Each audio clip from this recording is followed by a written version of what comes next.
Okay, good morning everyone. My name is Tine van den Bossche and I'm a researcher at ILVO, that's the Vlaams Instituut for Agriculture, Fisheries and Food. And today I'm going to present you a presentation on nitrogen efficiency in cattle. So first of all, ILVO, what is it? It is a research institute and we are located close by Ghent in Belgium. We have multiple parts. We have research on plants, we have research on animals, and in my research we also have the cattle group. We have our own research facility, so a dairy stable with cattle where we can do research, feeding trials and so on. But more information on that you can also find on our websites of ILVO and Rundveehouderij, which is more specifically to cattle research. First of all, because we are going to talk on nitrogen, I have this figure with me where you can see that the nitrogen problem is related to multiple origins.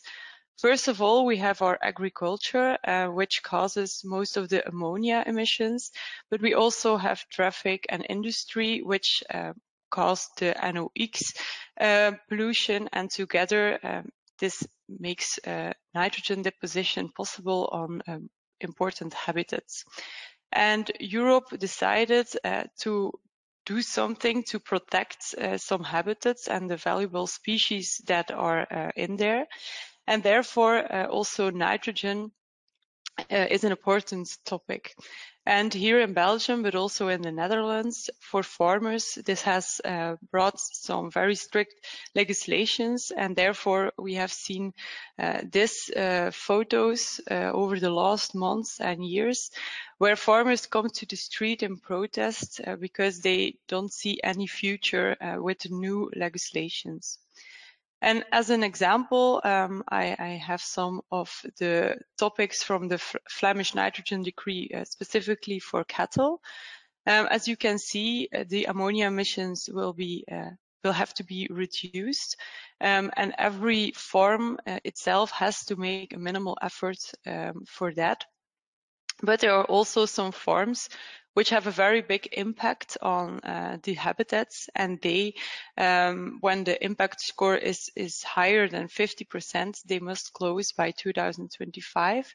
And we also have some farms with a lower impact score, but still higher than 20%. And those farms are actually encouraged to voluntarily stop their activities, and they will also receive some money for that. So this is a little bit the situation here in Flanders. But today I want to show you some different roads or several roads to improve the nitrogen efficiency in cattle. So I use this figure from my colleague Leen van Dalen. And here you can see that we have some different approaches. So first of all, I will look with you what is nitrogen efficiency in the dairy system. Secondly, some very short examples on what you can do on farm level. And then third, the most important part of my presentation, ration or diet strategies to improve nitrogen efficiency. And then finally also, how can we improve our cow itself in nitrogen efficiency. So first of all, the dairy system. Nitrogen efficiency is like each efficiency calculated from an input and an output. And here you can see that the output is nitrogen from milk protein, and the input is actually the total nitrogen intake through the feed of the cow. And there's a lot of variation in this number. You can see 23 to 34%. This is a number that is already 10 years old, but it mostly shows that there is some room for improvement. And I also brought our nitrogen cow, and I put on some numbers of a review where different nitrogen balance studies were combined.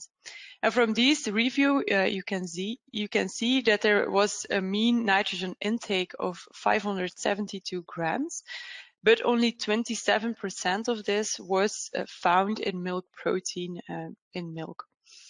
The other nitrogen was then lost in feces and urine, both 1/3 of the total nitrogen intake. And the remaining nitrogen is what we call the nitrogen balance. And this is nitrogen that is lost through sweat or hair losses, or also for muscle growth. But overall, we want to look at nitrogen efficiency, and this is actually the nitrogen that goes out through milk. And the main goal when we talk about improving nitrogen efficiency is actually decreasing the nitrogen losses in feces and urine, which then cause the ammonia emission. And therefore, if we want to do that, there is one logical strategy. If we want to lower what comes out, you can lower what goes in. So feeding low protein diets are a very efficient strategy to do so. But very important when we want to do that is that we also improve the nitrogen efficiency so that we don't lose any milk production or milk protein yield. Another way to look at this nitrogen efficiency is in the protein conversion efficiency. And this efficiency don't just talk about the total nitrogen intake or output, but it goes also a little bit on the quality of the protein. So it goes, the output is the animal protein, so milk, for example, that we as a human can drink, and which is a source of protein for us. But the input for the cow is also human edible protein. So this means which protein eats the cow that we could have eaten ourselves. Here I have a study of some colleagues here from ILVO. Sorry that it's in Dutch, but I will explain it to you. In the table, you can see that we have two blocks. The block above is on dairy cattle, and there we have two numbers. For example, the first is 0.24. This is actually the nitrogen efficiency of dairy cattle that is fed a maize-rich ration. The 1.22 is then the protein conversion efficiency. The diet below is a grass silage rich ration, and here you can see that the protein conversion efficiency is already much higher, but that the nitrogen efficiency goes down. Overall, ruminants are net producers of human edible protein, which is actually an important message to know. Because, for example, when we would say, okay, animal protein has a very high ecological cost, we want to eat vegan proteins, then we will also need 20% more protein, because the quality of an animal protein, in contrast to a vegetarian protein, is different as a human to absorb. Therefore, you can also say that when an animal protein system has a protein conversion efficiency higher than 80%, that this might be superior to eating only vegan proteins. So this just as an example, our cattle are not so efficient when we talk about nitrogen efficiency, but as they can eat grass and convert it to human edible protein for us, they are very important when we talk about protein conversion efficiency. Secondly, I said that I was going to give some small examples on farm strategies. So where can interventions take place? First of all, you can have strategies on the barn level. Secondly, you can change something in the management. And then finally, you can also use certain herd strategies. So a few examples for the barn strategies. The main principle of ammonia emission is, of course, that urine and feces mix, and then the ammonia is emitted. So when we ensure that the urine and feces do not mix, we can prevent part of the ammonia emission. There are multiple ways to do that. Recently, the cow toilet was also invented, and this system collects urine separately, so that might be an example. Secondly, also emissions can be prevented from the stable, and then it is by cleaning the air that goes out of the stable. But that is something that is difficult for dairy systems because it's a more open system. Secondly, management strategies can focus on treating the manure. So for example, acidifying it or using zeolites or something to make sure that the ammonia emission go down. But also changes in ventilation or cleaning can be used. And then finally, herd strategies. First principle that is important is that high nitrogen intake in cattle reduces their fertility. So that will also lower the total nitrogen efficiency in the herd. Secondly, you can also think about the days in milk of the herd, because cows are more efficient early in lactation. So when we lower the mean days in milk of the herd, it will also mean that the herd might be more efficient in their nitrogen use. Okay, and then now we come to the most important part of the presentation. Okay, so the feeding strategies. One of the most important principles when we talk about these feeding strategies is that when we reduce the protein by 1 gram per kilogram of dry matter, then we can also reduce the ammonia emission with 1%. So this seems very promising, but of course, protein cannot be reduced indefinitely and also not without risk, because our milk yields will mostly lower by this. Overall, here in Belgium, we are talking about crude protein diets from 16.5%. And we hope that we can reduce this in the future to 14.5%, but we will also need some strategies to do that. At ILVO, we have the project ECOPTI, which is a project that I am currently also working on. And in that protein, we were looking at different strategies to improve protein on the farm, but also the nitrogen efficiency of the cows. And one of the first things that we looked at was improving the protein quality of grass, which is of course still the most important protein source on a farm. And by improving the quality of this grass, we can also lower the soybean, for example, or lower the total protein content in the diet, but without reducing the quality of the protein. Secondly, also alternative protein sources might be important because if we use them, we can also replace part of the soybean meal. And by this, we can also use it to lower the protein content of the diet. And then finally, also a very important part of today is the amino acid supply. So protein is a very general term, but actually it's the amino acids that play a very important role. And also on that, we did some research. So on protein quality of grass, I will give an example on research on a silage additive and also show you how we found the importance of clover.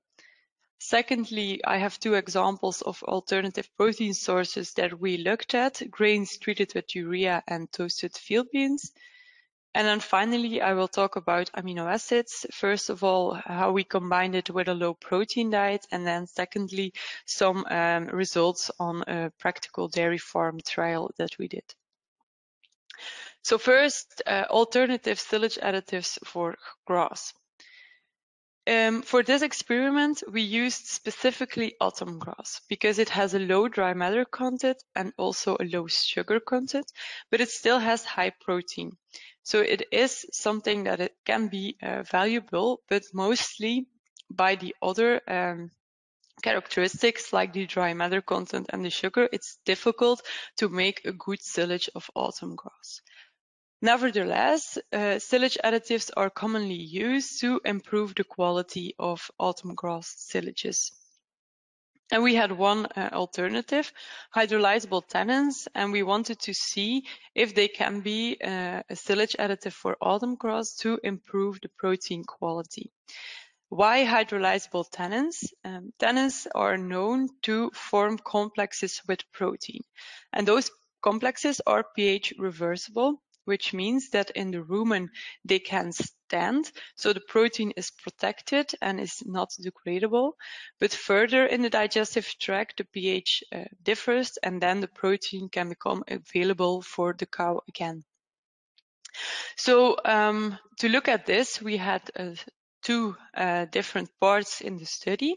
First of all, we made microsyllages, and secondly, we also made 2 bunker syllages, which we then already also fed to cows in our dairy research stable.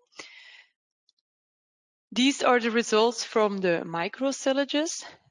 So first, we had a control group or a control treatment. These were 5. There were already always 5 different microsyllages per treatment. So the first treatment was control. Then we had a tannin treatment, so with the hydrolyzable tannins. Then we had a treatment where we used bon silage, which is actually a positive control because it's commonly used for autumn grass. And then we also made a combination of the 2 types of additives. From the microsyllages, we looked at the silage fermentation characteristics, the chemical composition, and the nutritional value of the silages. As you can see, our tannin silages were actually pretty good. So compared to the bon silage treatment, there was less weight loss. Also, the ammonia fraction was lower, and there was less acetic acid and ethanol in the silages. The chemical composition, you can also see that the crude protein level was higher, and also crude ash was lower. And this was something very typical when we added the tannins, that the crude ash content lowers. We don't really know how this comes, but we think that the tannins might also interact with the minerals or with the ash fraction. And then finally, you can also see that the DVE content was higher compared to the negative control. As I said, we also had 2 bunker silos, which we used in a feeding trial. Here the treatments were the tannin silage, of course, with the hydrolyzable tannins, and then we had the positive control with bon silage. Both grass silages were used in a crossover experiment, so each cow received each grass silage in her diet. We saw that there was no effect on the dry matter feed intake of the cows. Tannins are known to reduce feed intake in some cases, mostly when there is a high concentration, but this was not the case. It was actually a low dose, so it was logical that we didn't find an effect on the feed intake. Secondly, we didn't also find anything on milk production or milk composition. And then we had something that we did not really expect, because we had a limited negative effect on the methane emission. So this means that cows receiving the hydrolyzable tannin had a higher methane emission compared than when they received the bon silage grass silage. Mostly in literature, tannins are known to reduce methane emissions, so it's hard to know why this was possible. But of course, we had a crossover, so the power of our trial was very high, and the actual effect was biological, very not really biological important. We also had feces samples from the cows, and there we saw that the nitrogen in the feces was higher when they received the hydrolyzable tannin silage. And this is also something that is described in literature because there can be a nitrogen excretion shift from urine to feces. But in this trial, we didn't have any urine samples, so we cannot 100% confirm that this shift actually was present. We also did not find an effect on the urea levels in milk or blood, but the milk nitrogen efficiency was affected rather negatively. So overall, there were not really signs that this tannin additive could be potential for autumn grass. mostly not in comparison to the positive control, the lactic acid bacteria inoculant. Additionally, as I said, we had a very low dose, which is also mainly the reason that we hadn't really a clear effect. But we chose this dose based also on an economical side, because at this dose, the price was already 5 times higher than with the bon silage. So economically, higher doses are certainly not economically profitable. So overall, we had to conclude that this additive does not really have any additional potential. Secondly, on the grass part, we have done a case study with 10 Belgian dairy farms. And on these farms, we had several fields, grass fields, which we followed for a whole year. So in the year 2020. The farms were selected so that we had farms on different soil types, and also we included 2 biological farms because they treat their grasslands a little bit different. They also use more clovers, they have different fertilization and so on. So by this, we hope that we had a lot of plots with different management to see if we could find any differences. We collected different samples. So first of all, every grass cut that was mown was sampled for fresh grass. And at the end, we also had samples of the grass silage. We had samples of the soil to see which was the nitrogen availability of the soil, and also fertilization information, so of the manure and the additional fertilization was monitored over the year. And by this, we could calculate a nitrogen efficiency for our grassland. So how did we do that? We looked at the nitrogen output, which was in this case nitrogen in grass, and then we had the nitrogen input, which was the nitrogen available in the soil, but also nitrogen available from fertilization. We also made a distinction between the gross nitrogen efficiency on the left and the net nitrogen efficiency on the right. So the gross nitrogen efficiency is calculated based on the crude protein content of the grass, and the net nitrogen efficiency is calculated based on the DVE, or the true digestible protein in the grass. As you can see, for both nitrogen efficiency, there was a clear higher nitrogen efficiency for fields where grass with clover was used, in comparison to fields where only grass was used. The content of the fields was determined based on the seeds that were used on the field. So grass with clover clearly has a higher nitrogen efficiency. Secondly, we also looked at the dry matter yield. And in this figure, you can see the dry matter yield in function of the nitrogen from fertilizer. And we have the blue line and the blue points which are grass with clover fields. And then we have the yellow points which are grass fields.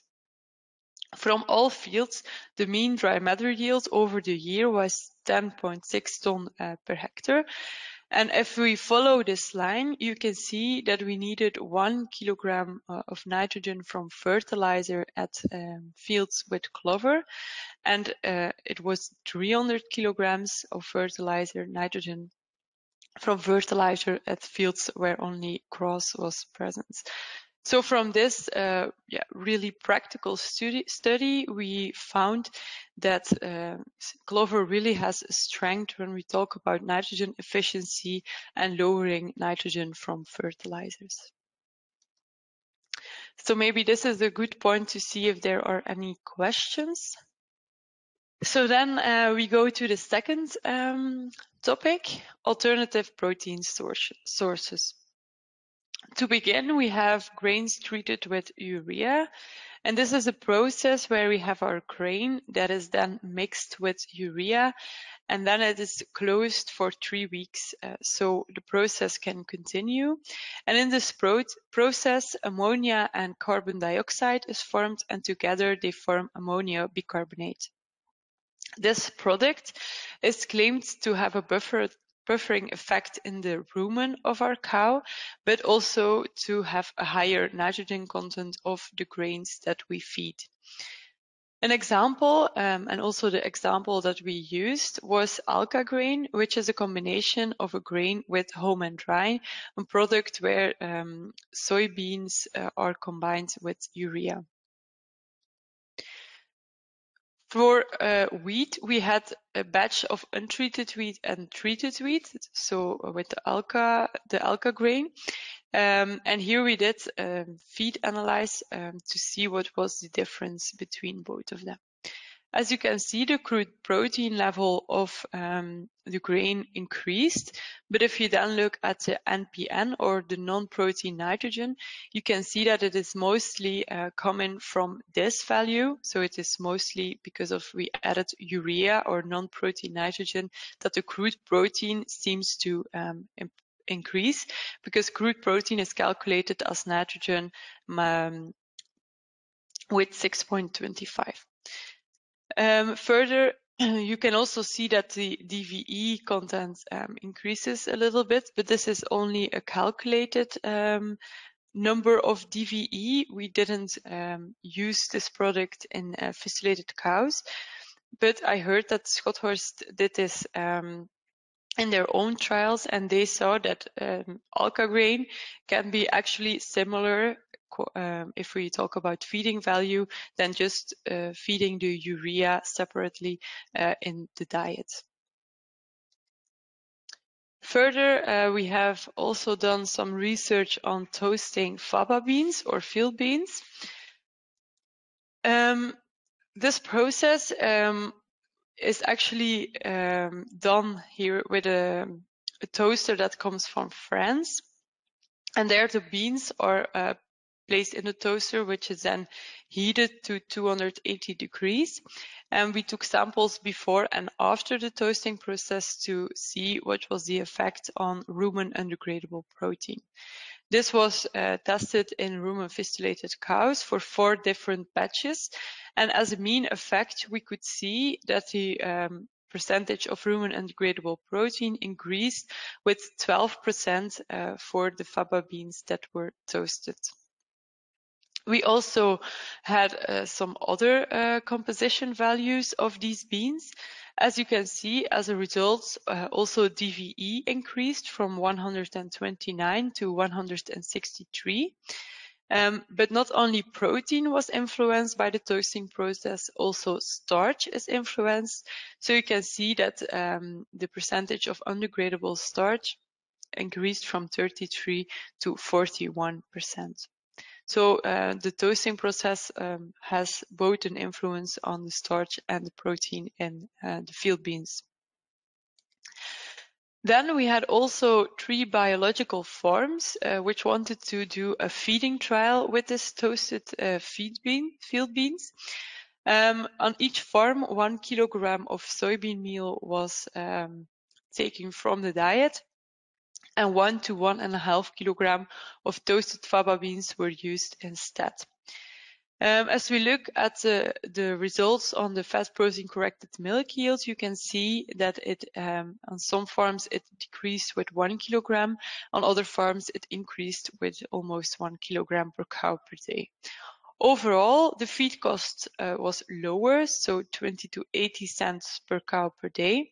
And this resulted also in a positive feed saldo on the farm. So the feed saldo is a combination of the milk price and the feed cost.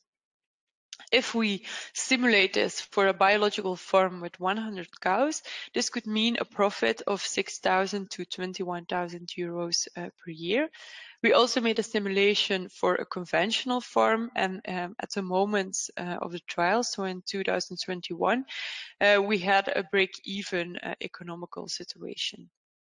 So overall, we could conclude that toasted field beans can replace part of the soybean meal with a limited effect on the fat protein corrected milk yields and a positive effect on the feed cost and the feed saldo, but the potential will in generally be higher for biological forms.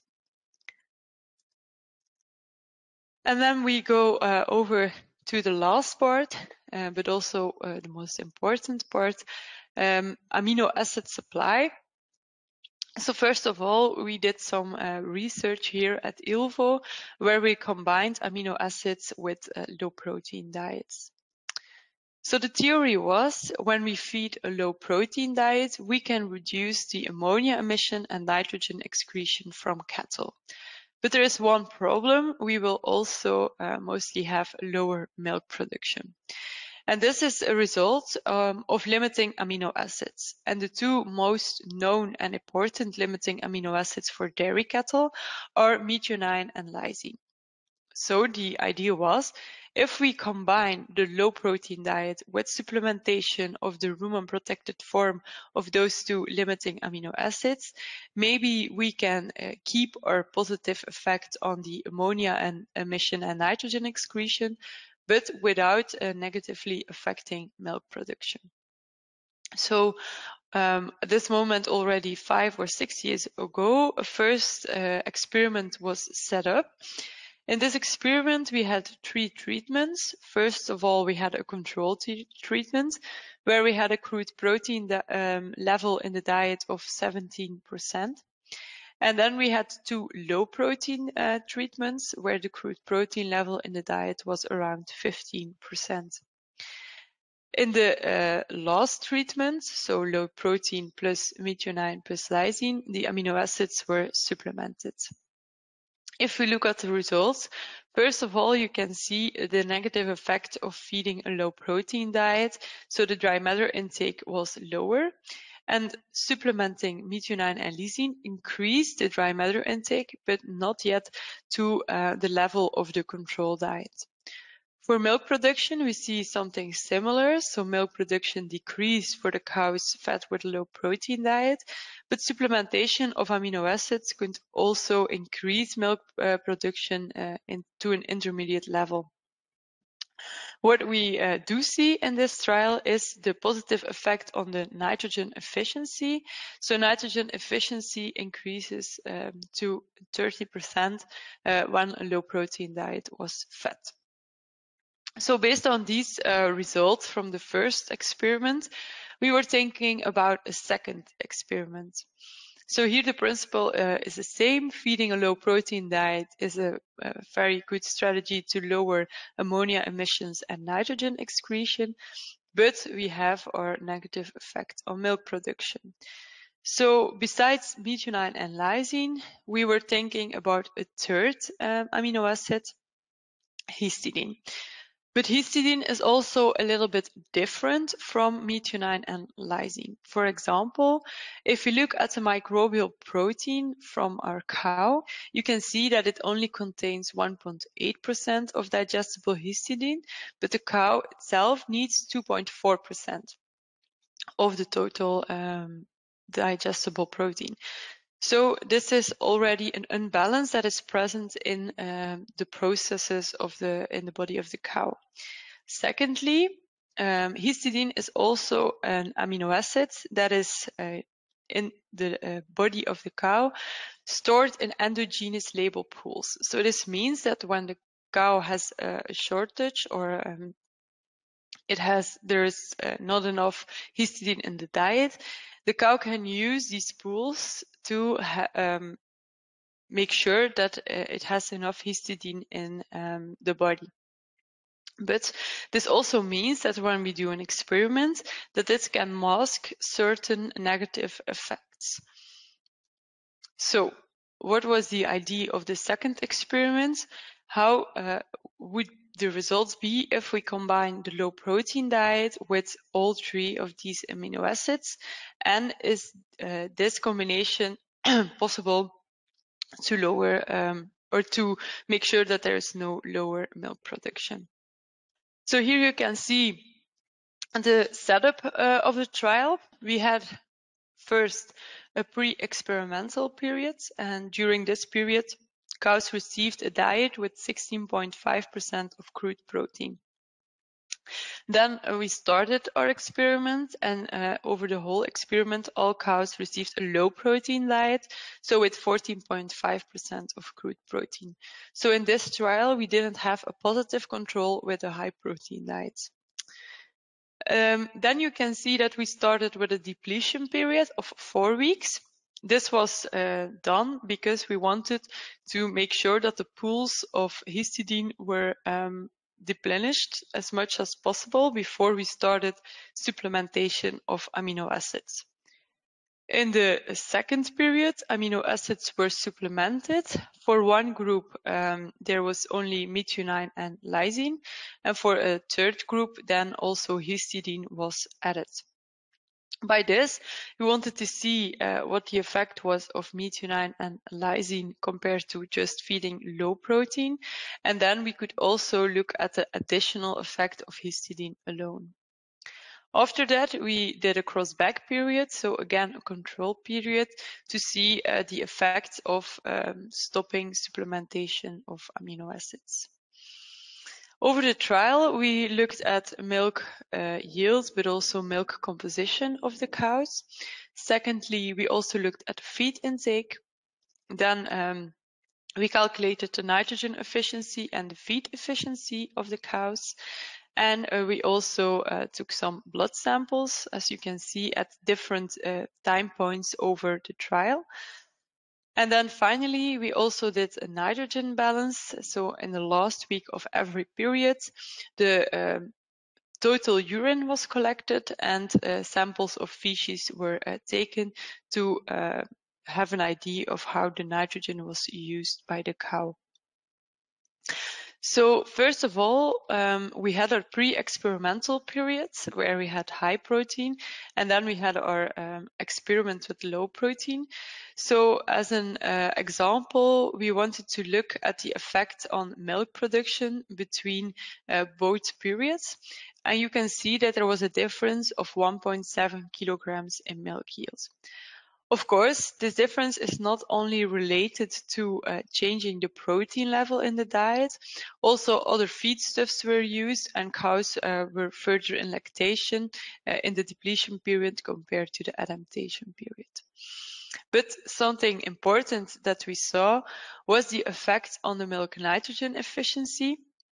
So lowering the crude protein level increased the milk nitrogen efficiency with 6% if we look at both periods. We saw a similar effect in the milk urea concentration and in the blood urea concentration. So then we come to the results of our trial itself. Here you can see some animal performance parameters for our 3 treatment groups. And as you can see, we had no significant effect on the dry matter feed intake of the fat protein corrected milk yields of our cows. This was, of course, not really what we expected. Also, nitrogen efficiency and feed efficiency were not affected by amino acid supplementation. The milk urea nitrogen concentration of the methionine, lysine, histidine group was higher compared to the control group, but it was a trend, so it was not significant, but a trend.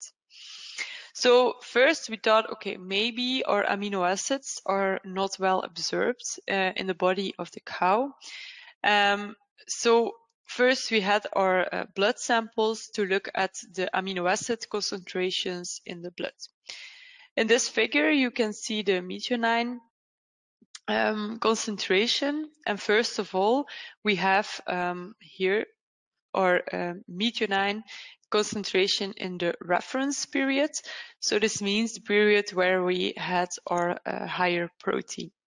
Then we changed to the low protein diet and we saw a small effect, but this effect was not clear anymore at the end of the depletion period.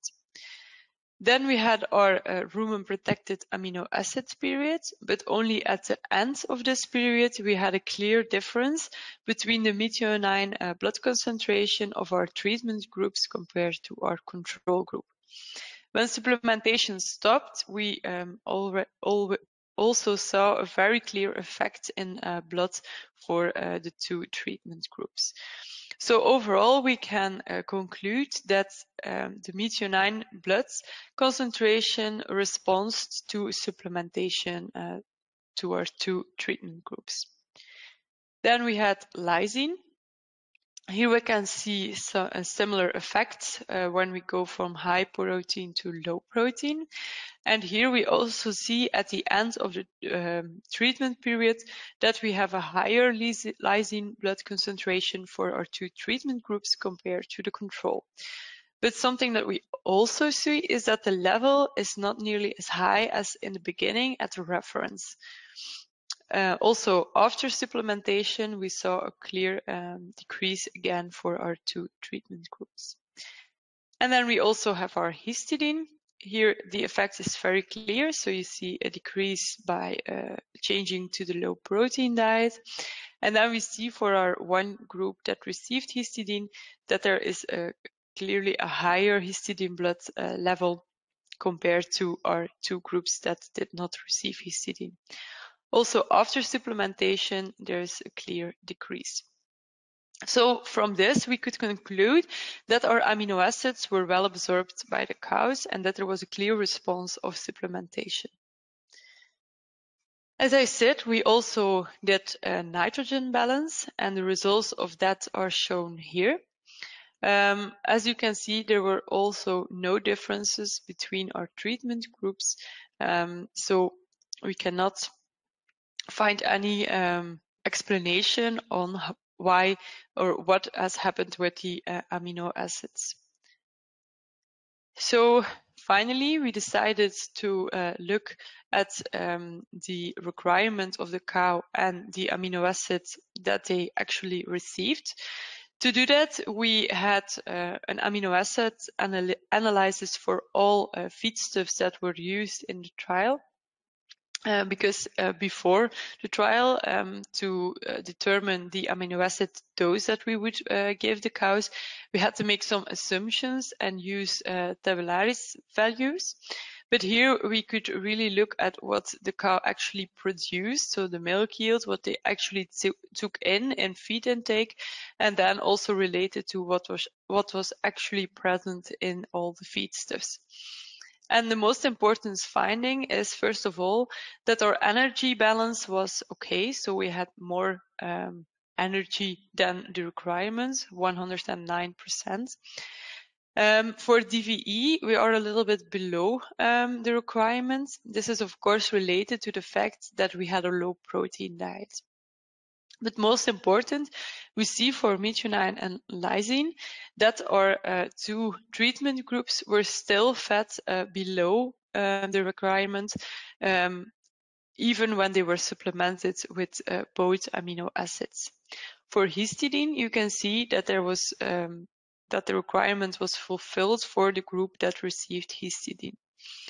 Besides the limiting effect of methionine and lysine, we also saw other amino acids, leucine, isoleucine, and phenylalanine, that they were limiting during the whole experiment. In preparation of this webinar, Wilfried also calculated similar stuff in the Schothorst feed system. And he found similar effect for histidine, but there methionine and lysine were a little bit higher because the requirements are lower. Overall, we could say that the animal performance was not affected by the supplementation of the rumen-protected amino acids, but we saw that they were well absorbed in the cow's bloodstream. Feeding a low protein diet is still a positive strategy to increase nitrogen efficiency, but in this experiment there were multiple deficiencies for almost all essential amino acids. and also more knowledge on the amino acid requirements, but also on the content of amino acids in feedstuffs and microbial protein is needed to be able to use these amino acids more precisely in cattle diets. And this is also something that Wilfred will talk about later on. Finally, if you are interested in more details of this study, you can find them in our publication that recently was published in Journal of Dairy Science. Then we also had amino acids that we used on a dairy farm. So we had a practical case. And in this dairy farm, we had 21 weeks where we followed up some cows of the herd. First of all, we had 4 weeks before the start of the trial to look at the milk production before any supplementation. Then our amino acid supply started for half of the herd. So they received methionine and lysine, the amino acid group. And then we also had a control group that received no amino acids. We gave the cows 3 weeks to adapt to this new diet and the amino acid supplementation. Then we had a first treatment period of 6 weeks where we collected the data of the cows. Then we had again a diet change. This was mostly the grass silage that was changed, but also the amino acids were adapted based on the new diet composition. And then again, we had 3 weeks of adaptation to end with a second treatment period of 5 weeks. The trial started on the 7th of April last year and ended at the end of August. From the whole herd, we selected some cows to look at the data. First of all, we decided to only use the cows that were between 15 and 285 days in milk in the first week, so in the very first week that we took data from the herd. And then we also looked at the individual lactations of the cows. We also made sure that every cow that we used was used throughout the whole trial. And by doing this, we ended with a total of 32 cows in the amino acid group and 32 cows in the control group. When we look at the mean of these two groups in the before trial period, so in these 4 weeks, you can see that we had a mean days in milk of 150 and for the amino acid group and 143 for the control group. Also, the lactation and milk yield were very similar between the two groups. As I said, there was a change in the grass silage between the two periods. So here I entered the chemical composition of the two silages. So one main difference was the crude protein level. As you can see, the crude protein level was higher for the second grass silage, and the crude ash content was lower. Further, we also saw that the second grass silage contained a little bit more energy, or VEM, for the cows, but most of the protein was degradable protein because the DVE value was not so different. Overall, we had 2 different diets based on those 2 grass silages, so the other feedstuff remained the same, but the amount in the diet was a little bit adapted in the second period. Also, part of the soybean meal was changed by protected soybean meal in the second period. Overall, we had a supplementation of 16 grams of methionine and 7 grams of lysine in the first period, and this was increased a little bit in the second period based on new calculations. Because we have 2 different periods with 2 different diets, we also looked at the data separately.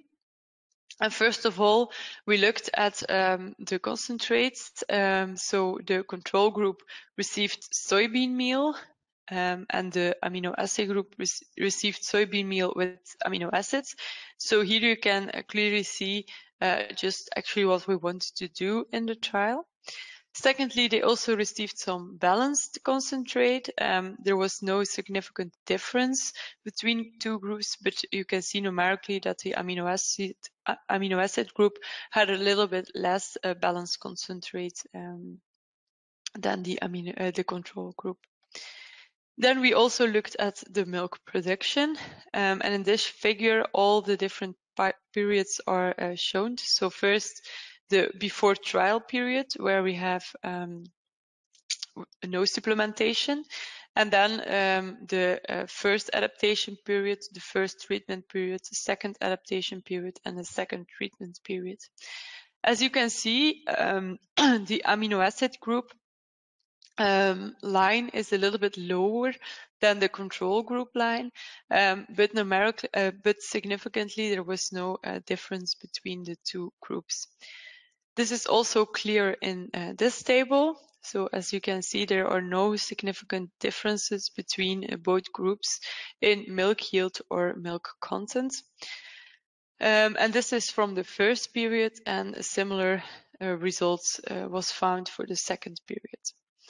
Overall, we had to conclude that also in this trial, the supplementation of rumen-protected methionine and lysine to dairy cows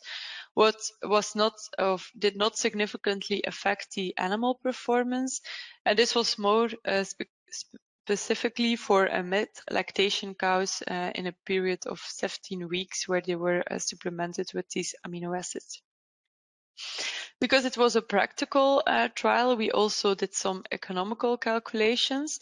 And here we saw that the amino acids had a cost of 33 cents per cow per day. And the milk price in that period was on average 60 cents per liter. So there must have been a significantly increased milk production by more than half a kilo per cow per day to only cover the cost of the amino acids. We also have a second trial running at the same farm where we use the amino acids for supplementation in the first 150 days of two groups of cows, so one group with amino acids and one group without. And this trial will end next week, so hopefully we can soon also share those results. So before I go to the last part of my presentation, maybe time to see if there are any questions. A question on the amino acid supplementations. In the slides, you show percent of DVE, I think 2.4 from methionine, etc. Did you formulate to percentage amino acids of DVE, or did you formulate to gram quantities or gram per unit of energy? Yes, indeed. We used the INRA requirements, first of all. And secondly, in the trial, we had a minimal supplementation of 5 grams of each amino acid product per cow, but we calculated the individual requirement of each cow, so based on the amino acid requirements, and based on that we had different amounts of amino acids that were fed to the cows in the trial at ILVO, so the first experiments. But just to clarify, it was as percent of PDI. Yes, dus we calculated the requirement for DVE. That's the system that we use, and then we saw, okay, how much percent of this DVE must be methionine, and based on that we could calculate the amount of in grams of amino acids that we would need from the supplements. I'm quite happy to ask it. The clover that was in the swab, was it red clover, was it white clover, or was it a combination? Yes, there were different fields. So there were fields with only white clover, there were fields with combination. So it was very practical approach. So we didn't really made a difference in that because that was not possible based on the data that we had. Also, the amount of clover that was in the seed was different between the fields. So it was just a distinction, was there potential for clover or not? So that was basically how we did it in the practical trial, because it was a very practical approach. Thank you. Thank you. Tine, my question is about the first experiment with the tannins in the silage. Mm-hmm. I wondered what the intake of the tannin was expressed per cow per day, in grams per cow per day. Mm-hmm. And my second question is, would have been more beneficial to add the tannin to the diet instead to adding it to the silage? Yes.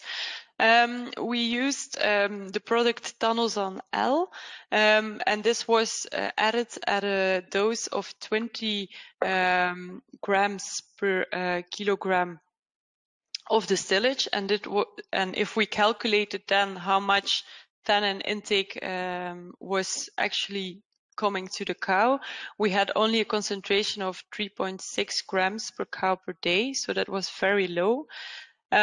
Also based on literature, I would say that the use of condensed tannins as an actual feed additive seem to have very much better results than using the hydrolyzable tannins in a silage. So the final part is about improving the cow herself, actually.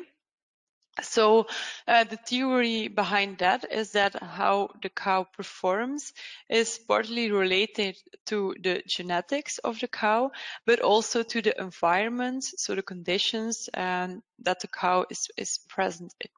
So first, genetics. Genetics are over the years used to improve milk yields of cows, but the question is, can we also improve the nitrogen efficiency of the cow? If we look at milk urea, which is a very important predictor of the nitrogen excretion and utilization, then we see that that has a low heredity, so that probably the potential is rather limited to use genetics to specifically increase the nitrogen efficiency. But secondly, we also have the environment, and there we have a lot of different parts. We have the barn, the ration, and so on. But one of the most important parts of the cow is, of course, the rumen and the microbiome in the rumen. But the rumen is also known to be very reluctant and resilient, so it is not easy to change the rumen microbiome, and when it is changed, it is very prone to go back to the first situation. So it's not easy, but when we want to influence rumen microbiome, we can choose to steer on rumen microbes or, for example, the enzyme activity of the rumen. So the potential of this has been researched at ILVO in different experiments, but those experiments were mostly related to rearing, transition of early lactation of the cows. But in the project Ecopti that I already mentioned, we also had a different approach. And here our idea was we want to have more efficient cows. So if we want that, we can also look for more efficient working of the rumen. And of course, this is related to the microbiome in the rumen. To do this, we wanted to use additives that specifically work on the rumen or the microbiome. And by this, we wanted to increase the microbial protein production to make the cows more efficient. Because we are still talking about the nitrogen story, we also decided to use a low protein diet to test those additives. First, we had an alpha amylase enzyme, and this is used to increase the the digestibility of undegradable starch in the rumen of the cow. And by doing this, we have more energy in the rumen that can be used by microorganisms to make microbial protein, which is what we wanted in this trial. Additionally, those enzymes are also described to increase the fibrolytic microbiota in the rumen, and by this, NDF digestibility might also increase. The second additive are essential oils, and those have a different approach. They affect the microbial growth, metabolism, and population. And by this, they steer the rumen to a higher production of propionic acid. This also makes sure that there is less loss of nitrogen and that there is an increase in the microbial protein production. This would also increase the nitrogen efficiency of the cows. So those two additives were used, and more specifically, Rumistar was used for the amylase group, and Krina was used for the essential oil group. We also used 39 cows in this trial, and we had 3 groups, a control, then the Krina, and then the Rumistar. We had a pre-period, so 4 weeks of control, then a treatment period, and then again an after period. And this made it possible to see what was the situation before and after treatment, and to see if treatment changed something related to what could be expected based on the both control periods. The cows in the trial were highly productive, so they had a mean milk production of 40.7 kilograms per day. They were pretty early in lactation, which was also part of the trial because Rumistar is mostly known to have an effect early lactation. So therefore, at the start of the trial, our mean days in milk of the group was 89. And then we also had some samples. In the last week of every period, we again sampled urine and feces to have a nitrogen balance possible to calculate. Then the diet, that was also something very important. We wanted to have a typical Benelux diet, so that means with maize, grass, and pressed beet pulp, because the additives are mostly tested in experiments in America, for example, where the diets are different. They contain more maize, so it was important for us to see what the potential is in our situation here in Belgium or in the Netherlands. Secondly, our goal was to go soy-free by using rapeseed meal and cornmeal. In practice, it was not possible to have absolutely no soy because we had to use concentrates, balanced concentrates that also contained some soy, but overall it was a very limited amount. Then, of course, we wanted to give a low protein diet, so we had the idea of 15% crude protein, but we wanted to fulfill the requirements for VEM and DVE, so energy and intestinal digestible protein. And also the OEB, we wanted to have that around 100. So a little bit more degradable nitrogen than energy in the rumen. Then, of course, because we had our amylase enzyme, we wanted to have a high starch diet. So for us, that was 22% of starch, which is high in our regions. And also the amount of rumen undegradable starch must be higher than 60 grams per kilogram dry matter. Here you can then also see the actual diet, so the composition, and also you can see here in the crude protein that we actually reached our 15%. We had our starch level of 22%. Our rumen undegradable starch was 66 grams per kilogram dry matter. And our energy and protein requirements were fulfilled over the trial. The only thing that was not possible was to reach the 100 grams of OEB. Here we see that the balance was actually 0. So what did we follow? Animal performance. So of course the feed intake, milk production, milk composition, but also the efficiency of our cows. Then the nitrogen balance, so with the urine and feces samples, but also the urea concentration in the blood. And we also calculated the microbial protein yield from the urine samples. Then we also selected 5 cows per group to have a ruminal pH bolus to look if there was any difference in the pH. And then also methane was followed by using the green feed system that we have in our stable. Based on the feed intake, but also on the feces samples, we could calculate the total tract apparent digestibility of dry matter, organic matter, starch, NDF, and crude protein. As I said, we had our trial setup with a pre-period and an after period.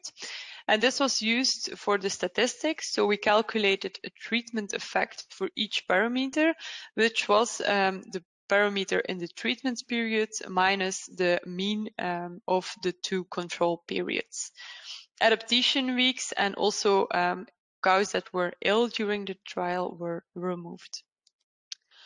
So here we can see the results. So for example, in body weight or in dry matter intake, there were no differences between our treatment groups. Milk yield and fat protein corrected milk yield were not affected either, but you can see here, for example, that the group that received the essential oils had 1.66 kilograms of milk per day higher than what could be expected compared to the pre and the after period. And this is also higher compared to the other 2 groups, but this was not significant. It was only a numerical effect.